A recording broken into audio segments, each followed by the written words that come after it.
एक लहना सिंह का चरित्र था। उत्तरह लहना सिंह उसने कहा था कहानी का नायक है। वह प्रेम की मर्यादा कायम रखने के लिए शहीद हो जाता है। वह राइफल न 77 के सिख जमादार के रूप में सेना में काम करता है। वह धीर वीर निर्भीक और विलक्षण बुद्धि का युवक था। बचपन में अल्हड़ बालक के रूप में दिखाई पड़ता है। उसने कहा था। उत्तरह उसने कहा था दिव्य प्राणोत्सर्ग की कहानी है, क्योंकि उसका नायक लहना सिंह ने प्रेम के लिए ही अपने प्राण का उत्सर्ग किया। उसने कहा था कहानी का प्रारंभ खा और सार रूप होता है। उत्तरह उसने कहा था कहानी का आरंभ अमृतसर के भीड़भाड़ वाले बाजार से हुआ। वही एक सिख लड़का और लड़की एक दुकान पर मिले। लड़का मामा के केश धोने के लिए दही और लड़की रसोई के लिए बढ़िया खरीदने गई थी। दोनों के मिलन और परिचय से कहानी आरंभ हुई। यह जानकर कि लड़की की कुर्माई हो गई है, लड़के की क्या हालत हुई। उत्तरह लड़की की कुर्माई की बात जानने के बाद लड़का विक्षिप्त की तरह एक लड़के को नाली में गिरा दिया, कुत्ते पर पत्थर फेंका, गोभी वाले के ठेले पर दूध उड़ेल दिया, वैष्णवी से टकरा गया। इस प्रकार वह पूर्णतः असंतुलित हो गया। 5 लहना सिंह ने बोधा के प्रति किस त्याग का परिचय दिया था। उत्तरह लहना सिंह ने बोधा के प्रति निश्चल निर्मल निस्वार्थ त्याग का परिचय दिया। सुबेदानी के प्रति उसका प्रेम गंगाजल की तरह पवित्र था। उसने अपने बेटे बोधा और पति हजारा सिंह को देखते रहने की बात कही थी।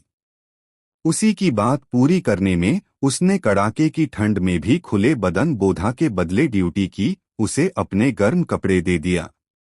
युद्ध की स्थिति स्वयं गोली खाकर भी बोधा को बचा लिया। 6 जाड़ा क्या है, मौत से अर्थ स्पष्ट करें। विधितिया से मरने वाले को मुरब्बे नहीं मिला करते कैस।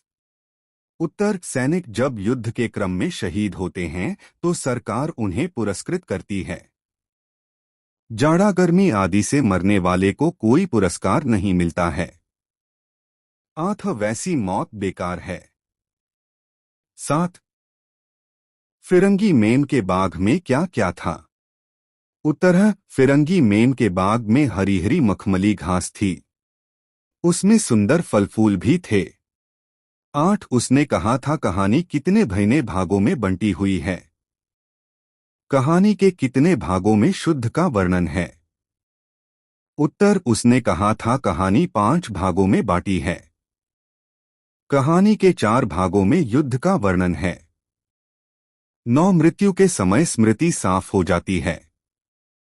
उत्तरह चंद्रधर शर्मा गुलेरी रचित उसने कहा था कहानी से उद्धृता प्रस्तुत कथन में मृत्युकालीन स्थिति का वर्णन किया गया है।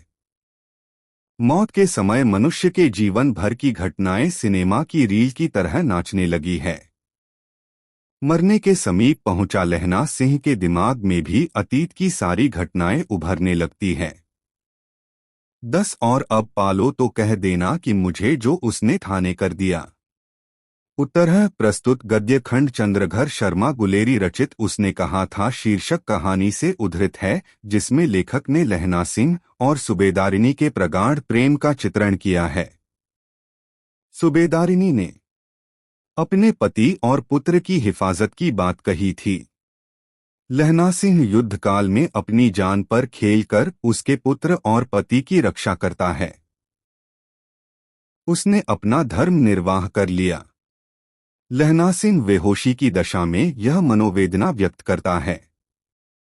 11 बिना फेरे घोड़ा बिगड़ता है और बिना लड़े सिपाही। उत्तर प्रस्तुत गद्यांश अमर कथाकार चंद्रधर शर्मा गुलेरी रचित उसने कहा था कहानी से उद्धत है, जिसमें लेखक ने हर परिस्थिति में दुश्मनों से मुकाबला करने को तैयार सैनिकों के उत्साह का वर्णन किया है। प्रथम विश्वयुद्ध में ब्रिटेन की तरफ से भारतीय सैनिक लड़ रहे थे। उसने कहा था कहानी का लहना सिंह अपने देश से 10 गुना ज्यादा ठंड प्रदेश में वीरता से लड़ने को उत्साहित रहता है। वह तो सैनिकों को घोड़े के समान मानता है। जैसे दौड़ाए नहीं जाने पर घोड़ा सुस्त हो जाता है, उसी प्रकार लड़े बिना सिपाही भी कमजोर हो जाता है। और इम्पोर्टेंट क्वेश्चन के लिए एसके सफलता क्लासेस के इस चैनल को सब्सक्राइब करें। Thank you.